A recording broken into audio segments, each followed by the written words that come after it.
kronologisnya gimana? Jadi kemarin saya kebetulan pulang malam bang, pulang malam lewat di jalan itu, memang minta saya di situ setiap bulan itu baru pulang dari tempat teman, dari rumah teman, saya di situ. Kebetulan ada yang nelpon, saya berhenti sebentar di situ bang, saya berhenti sebentar di situ. Ingin nggak lama saya ngangkat telepon, langsung saya dijegat sama 4 orang bang, 4 orang yang udah bawa dua bambu bang. Jadi saya langsung didatangi orang-orang itu, saya langsung didorong, saya langsung dipukul sambil merampas HP saya bang. Dan di situ juga mereka mau ngambil kereta saya bang, tapi saya tahan, tapi mereka tetap mukulin saya. Tapi saya tetap bertahan di situ bang, saya buang kunci saya di situ. Dan mereka berusaha ingin kabur bang, karena saya lawan mereka yang kabur. Saya ingat HP saya ingin mengambil hak saya di situ bang, hak milik saya. Jadi saya ingin mengambil lagi HP saya di situ bang. Jadi saya tahan 1 orang. Waktu saya tahan itu mereka tetap mukulin temannya bang, sampai akhirnya kami terjatuh dan 3 orangnya lagi kabur meninggalkan kami berdua di situ bang. Di situ kami berduel bang, dan saya punya senjata tajam di situ bang. Di situ saya ini bunuh dia bang. Kayak gitu kejadian. Berapa kali ditikam? 3 kali bang. Gimana aja, Pak? Di bagian pinggang sama di bagian dada. Sebelumnya dari mana adik jalan pada waktu itu? Dari jalan dari arah Sri Gunting ke arah Segelugur. Artinya pada waktu itu dari mana mau kemana gitu loh? Dari rumah teman mau arah pulang. Jam berapa itu? Jam 1. Sebelumnya pernah diikuti juga apa, cuman bisa ceritakan soal itunya? Seminggu sebelumnya saya pernah diikuti bang, makanya saya bawa senjata saya itu bang. Tapi saya bawa senjata itu ketika saya mau pulang malam bang, nggak setiap hari saya bawa senjata saya itu. Jadi seminggu sebelumnya saya pernah diikutin, jadi saya takut. Karena saya takut, saya membawa itu bang setiap pulang malam saja, bukan setiap hari bang. Jadi begitu bang. Itu 4 orang bawa sepeda motor berapa? Bawa sepeda motor, 2 sepeda motor bang. Dan sebelumnya pernah melihat mereka berempat? Enggak pernah bang, enggak pernah sama sekali, enggak kenal saya sama kenal. Jadi handphone jadi diambil? Handphone sama mereka bang, diambil sama mereka. Kereta juga? Kereta enggak, alhamdulillah kereta saya selamatin bang. Saya Untuk yang ke-4 orang itu masih sebaya atau gimana dari penglihatan? Kalau dari penglihatan saya kurang tahu bang, karena di situ posisinya gelap. Ciri-cirinya gimana? Tinggi, besar, gemuk? Saya juga kurang lihat bang, karena di situ saya juga panik. Karena saya dirampas, karena saya dikeroyok. Apakah yang keempat itu atau waktu melakukan itu dekat atau jauh? 2 orang dekat bang, karena 2 orang yang kayak saya pakai bambu, pakai alat bambu. Bambu aja di bawah? Iya, dari awal saya duel sama mereka selalu mukulin kepala saya di bagian belakang bang. Tapi alhamdulillah dengan kepercayaan diri saya bisa bertahan melawan itu semua bang. Oke, baik. Apa yang membuat adik itu tiba-tiba cerita dengan PH ya? Dengan pengacara ya? Dengan ini apa yang menyebabkan adik itu bisa menyerahkan diri gitu? Seperti apa? Coba bisa diceritakan. Karena saya ingin bertanggung jawab atas perbuatan semua saya bang. Bertanggung jawab, makanya saya didampingi oleh ayah saya bang. Artinya di situ adik memang sebagai betul-betul korban dari pembegalan itu sendiri gitu. Iya bang. Makanya berani datang ke Polsek Sunggal bang. Saat ribut bersama 4 orang itu apa aja yang dibilang mereka? Mereka dari awal bilang, ngapain kau di sini? Siapa yang kau incar? Di situ mereka langsung merampas HP saya.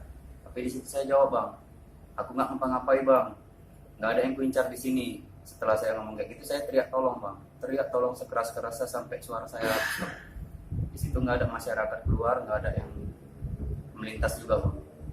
emang senjata tajammu itu memang nampak terang benerang gitu, makanya mereka bilang sampai mau kencang. Karena di situ posisinya waktu saya didorong saya jatuh, senjata juga saya jatuh bang.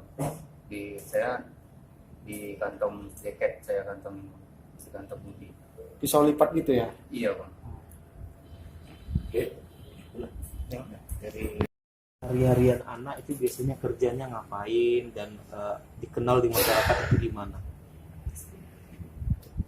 Anak saya ini kerja di Indaco. Setiap harinya itu berangkat dari rumah 7:30, pulangnya maghrib. Memang setiap hari kita lintasnya dari situ. Nah, dari itu waktu saat kejadian ini, dia memang ada telepon saya, "Mak, adik pulang malam." Dia kalau pulang malam dia selalu telepon ke saya, ngomong sama saya, "Mak, nanti adik pulang malam." Dia udah gitu saya nggak jawab, cuman saya matiin aja gitu kan, karena dibilangnya mama adik pulangnya lama gitu, kayak gitu. Tiba-tiba itulah kejadian itu. Oke, baik Bu. Setelah kejadian ini, ada nggak pihak polisi yang mendatangi rumah ini? Ya, polisi. Iya, pihak polisi. Ada yang datang ke rumah Ibu seperti yang setelah kejadian. Ada kan dia ini, saya dia kan mau menyadari dari awal ya. Iya. Saya kan dia mau menyadari itu kejadian. Saya kan dibangunkan dia, saya sudah tidur. Memang pintu kamar nggak pernah saya kunci. Dia udah sujud di kaki saya. "Ampun mak, maafun mak, adik salah mak, adik salah." Dia bilang gitu kan. "Ada apa dek? Ada apa dek? Adik dibegal mak," katanya gitu. Udah gitu dia bilang, "Mak, adik nyalakan diri ya mak." Saya ketakutan. Ya. Nggak tahu lah ketakutan itu. Pokoknya anak saya lah itu ini gitulah gitu kan. Udah gitu saya bilang, jangan dek, kita pergi aja gitu. Jadi saya bawa pergi ke tempat bapak lagi posisi di duri gitu. Jadi dia nggak mau, sampai di terminal pun dia selalu bilang, "Mak, adik nyerahkan diri aja lah mak, adik." Saya jangan dek, jangan dek. Jadi Bu, waktu pertama kali Ibu dikabari sama si adik, kira-kira jam berapa itu Bu? Jam 1 lewat gitulah. Ibu kan nggak merhatikan jam dek.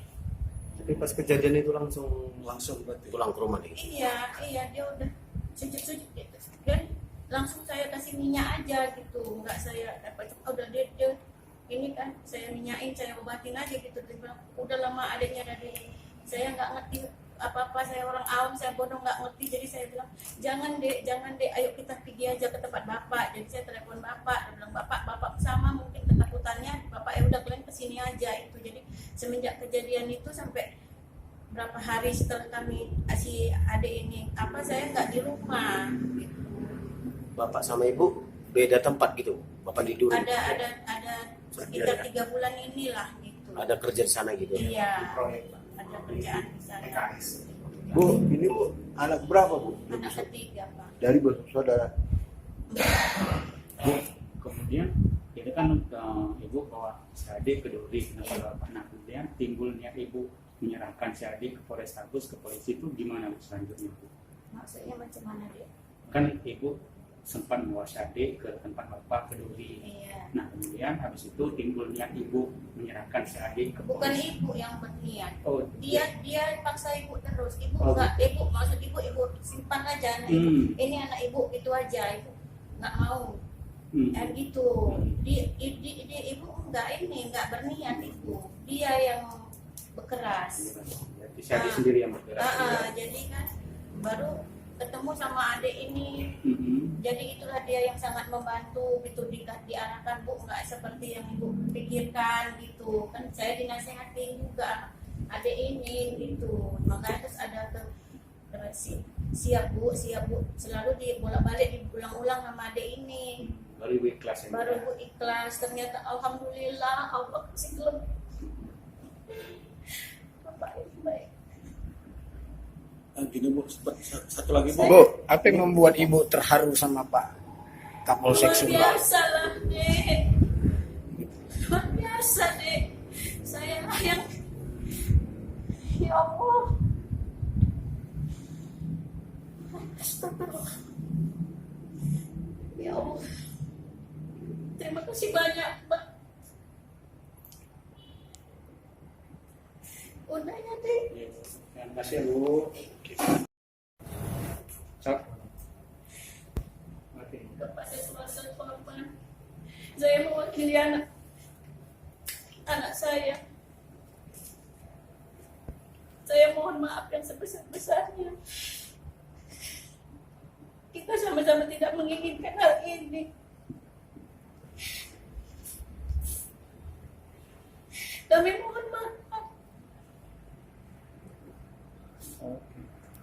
Saya minta maaf buat keluarga korban, bapak ibu keluarga korban, keluarga almarhum. Saya tidak ada niat sedikit pun untuk berbuat seperti itu, tapi saya karena ingin membela diri dan ingin mempertahankan hak saya merasa terancam jadi saya melakukan seperti itu. Mohon maaf kepada keluarga almarhum semuanya. Kasus ini gimana untuk proses hukumnya untuk sampai saat ini? Ya, jadi dapat dijelaskan bahwa koridor hukum ialah hukum itu harus tegak. Dalam artian di sini bagi saya berdasarkan perbuatan yang dia akuinya kita hargai, dan kita pun Polsek Sunggal mengawal kasus ini sebaik-baiknya untuk terciptanya keadilan itu sendiri. Oke. Apakah nanti dia akan ditahan atau gimana Bang? Proses itu nanti kita lihat setelah ini akan kita temukan kembali. Yang jelas bagi saya pribadi tetap bahwa adanya berdasarkan perbuatannya harus mempertanggungjawabkan diri, seperti itu.